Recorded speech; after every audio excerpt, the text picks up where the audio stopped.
We have breaking news to report. Richard Barry Randolph's execution date has been set for November 20, 2025. After spending 37 years on death row, Richard Barry Randolph met his end in Florida. His name became linked to one of the most brutal crimes in the history of Putnam County. A case that in 1988 shocked an entire community because of the extreme violence involved. What began as an ordinary morning in northern Florida ended in horror inside a small convenience store where a woman opened the doors just as she did every day without knowing it would be the last time.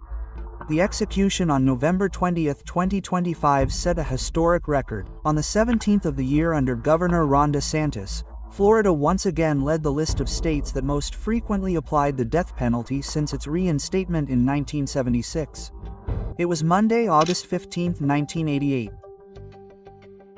While the country debated whether the White House would go to George H.W. Bush or Michael Dukes, life in East Palatka moved with the slow rhythm of summer. That heat that presses down on the hours and makes every morning feel the same. On those corners, under the cold light of the fluorescent tubes that seemed to never turn off, stood the Handyway store. Behind the counter, as every day, Minnie Ruth MCUM balanced the register, prepared the coffee, and arranged the lottery tickets. She was meticulous, known by every customer, the kind of woman who remembered cigarette brands and greeted people by name. 7 would shift. That morning someone arrived first. Randall knew every corner of the store.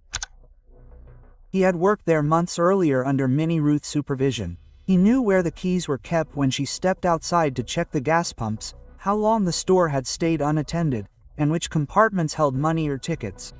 In the early hours of that morning, he decided to go back. His plan was simple.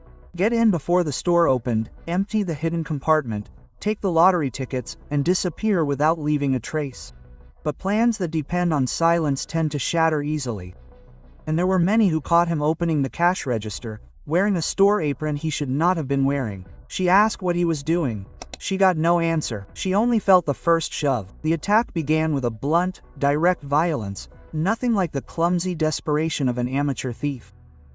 Minnie staggered back. She fell against a crate of sodas, tried to shield herself without understanding why a man she knew was hitting her, as if trying to erase her every movement. In that small backroom space where the air conditioner buzzed nonstop and the cash register hung open, the scene turned into a suffocating enclosure of blows, noise, and broken breathing. When Minnie stopped moving, Randall thought it was over, but she began breathing again, tried to get up. He improvised a ligature with the drawstring of his sweatshirt, strangled her, released her, returned several times to apply pressure to her neck, and when there were still signs of life, he grabbed a knife. He stabbed her in the neck near the eye. The sexual act happened afterward in that forced silence where no one heard anything. Then he took a deep breath. He put on the store's blue apron, tore the camera from the ceiling, threw the cables into the trash can, and took the car keys. He walked outside as if he had simply finished a shift. Shortly after 7, regular customer Terry Sell arrived along with Dorothy and Deborah Pilla, the cleaning staff. From the sidewalk, they saw the glass door closed from the inside by a man wearing the blue apron. It was Randolph. Soar asked about Randall, said her car had broken down and she had taken his instead, but seconds later they saw him get into Minnie's car and drive off without looking back. The metal shutters came down. The sense that something was wrong arrived immediately. They looked through the window. Something didn't fit. The camera ripped out, the counter in disarray, cables spilling from the overturned trash can, the door to the back room almost closed as if hiding Dorothy's last movement ran to call the county shish. The first deputy arrived, broke a window and went inside. Years later, he would still remember the scene. Spilled coffee, lights on, Min's body lying on her side, unclothed from the waist down, blood on the back of her head and neck, a knife nearby, and a faint, barely audible moan. Paramedics stabilized her just enough to transport her to the hospital. She arrived in a coma with irreversible brain damage. J. Nur Wood. 20 years neurosurgical price. I had never seen such widespread swelling. It was comparable to someone thrown from a car or ejected from a motorcycle. survived days on life support. Her family took turns in silence while Ruth fought for her life. Investigators worked to solve the case. The three witnesses were clear. The man in the store that morning was Richard Barry Randolph, a former employee. Once they had his name, the search was triggered. The alert for the stolen vehicle was spread across the county. After the crime, Randolph stopped at the home of his girlfriend, Norma Janine Betts. He told her he had robbed the store and attacked Min. He said he would travel to Jacksonville to borrow money, cash lottery tickets, and then return for her so they could flee to North Carolina. On the way, he dumped his blood-stained clothes at McDonald's, threw away the losing tickets, and cashed the winning ones at several stores. Police received the alert just a few hours later. A man matching the description was inside a Savate store in Jacksonville trying to cash tickets that weren't his. When officers arrived, Randolph was there. He didn't try to run. He waived his Miranda rights and confessed everything to Detective William Horde. The planning of the robbery, the moment many surprised him, the times he went back to attack her when he heard she was still breathing, and the sexual assault he staged to make it look like the work of a maniac. He also showed them where he had thrown away his bloody clothes. With the confession, the tickets, Minnie's car, the clothing, and the witnesses, there was no doubt left. On August 21, 1988, Minnie Ruth McCum died from the injuries she suffered in the attack. The robbery case had become a murder case. There was no turning back.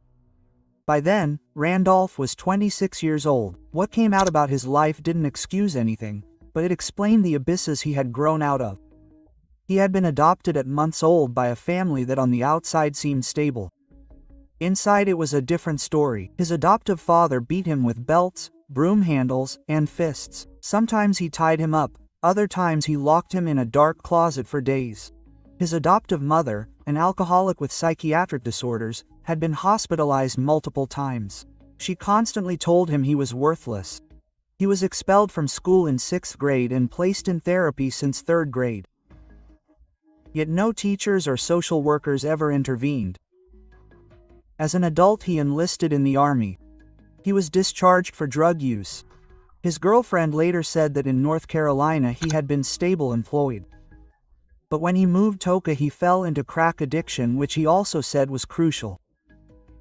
On the morning of the crime, he was not high. He knew exactly what he was doing. Decades later, a change in New York adoption laws revealed that his biological mother, a 17-year-old girl named Wanda Branch Kelly, had searched for him his entire life without knowing he had grown up in a violent home. Closed adoption laws had kept them apart for half a century. The case against Richard Barry Randolph went to trial in 1988 in Putnam County before Judge Robert Perry. The small Florida courtroom filled with neighbors, reporters, and onlookers. No one could understand how a former Army serviceman had ended up accused of such a brutal crime. The prosecution presented 4 charges: first-degree murder, armed robbery, sexual battery by force, and vehicle theft. The evidence was as solid as it was painful to hear. The defendant's own confession, the testimony of the 3 witnesses who saw him close the store that morning, the blood-stained clothing he himself pointed out to police, the stolen items found in his possession, and the devastating testimony of Dr. Roden about the brain injuries he had never seen in 2 decades of practice. The prosecutor argued that Randolph had not acted on impulse. He had planned everything. He knew the store. He knew who opened it. He brought a toy gun to intimidate if necessary. And when Minnie Ruth McCum with a level of violence that went far beyond any attempt at robbery. Judge Perry summarized it in one sentence that remained in the record. The defendant returned to the victim 4-5 times while attempting to kill her. She was far more resilient than he expected. The prosecution sought the death penalty. 3 aggravators were met: murdered during a robbery, murdered during a sexual assault, and extreme cruelty. The defense asked for mercy. A psychologist, Dr. Harry Kropp, testified that Randolph had grown up in a violent adoptive home and that his childhood had been marked by abuse. But he testified for less than half a day. He had no access to medical records, family interviews, or a complete social history. The court ultimately concluded that Randolph had been loved by both parents, ignoring all evidence of abuse. State experts were categorical. He fully understood his actions. There was no loss of control, and he did not suffer from a mental illness. The jury deliberated for hours. 8 votes for death, 4 against. Not unanimous, but enough. In any other state, that split vote would have in life imprisonment. In 1989, Judge Perry delivered the final sentence. Richard Barry Randolph would be executed by lethal injection. His fate was sealed. Then came the wait. 37 years in a single-cell unit with systemic lupus diagnosed in 1990 while state and federal appeals unfolded one after another. During those years, Randolph converted to Islam and adopted the name Malik Abdul Sajjad, trying to find some meaning in the time he had left. In 2016, the Hearst, Florida decision required unanimous jury verdicts for death sentences. Randolph believed he finally had a chance.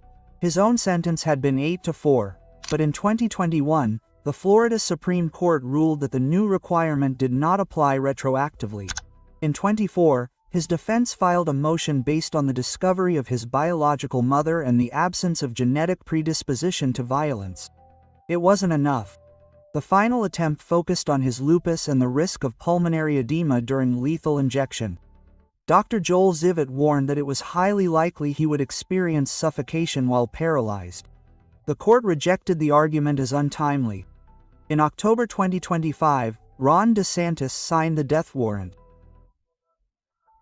Justice delayed is justice denied, he said. This time there were no appeals left. Execution on November 20, 2025. Richard Barry Randolph was transported from his death row cell to the execution chamber at Florida State Prison in Starka. He was 63 years old. 37 years had passed since his conviction, an extraordinarily long period even by the standards of the U.S. capital punishment system. The execution was scheduled for 6 p.m. under Florida protocol. The method was lethal injection, a combination of 3 drugs designed to induce sedation, paralysis and finally cardiac arrest. At 6 p.m. on November 20, 2025, Richard Barry Randolph, also known as Malik Abdul Sajjad, was pronounced dead by the state of Florida for the 1988 murder of Minute McCollum. His execution marks the 17th carried out in the state this year. His final words have not been officially released, and although it was reported that he requested a cheeseburger, French fries, and ice cream as his last meal, full confirmation remains pending. With his death, the story reaches its conclusion. The case of Richard Barry Randolph exposes a form of violence that erupts when least expected in a place that should have been safe, a convenience store. On a Monday morning, a hard-working woman opening her business as she had done hundreds of times, and a man who, when caught in the middle of a robbery, chose not to flee, but to respond with extreme brutality that ended a life. Minnie Ruth McCollum died 6 days after the attack, the victim of the devastating brain injuries caused by the blows. Her family waited nearly 4 decades for the sentence to be carried out. Randolph spent more than half his life in a cell waiting for the day that finally arrived in November 2025. Randolph's execution closed one of the darkest chapters in the criminal history of Putnam County. But delayed justice does not bring back the dead, nor does it erase the pain of those left behind. Was JICE served? That's for you to decide. Your opinion by subscribing to the channel and watch more cases like this. Final sentence.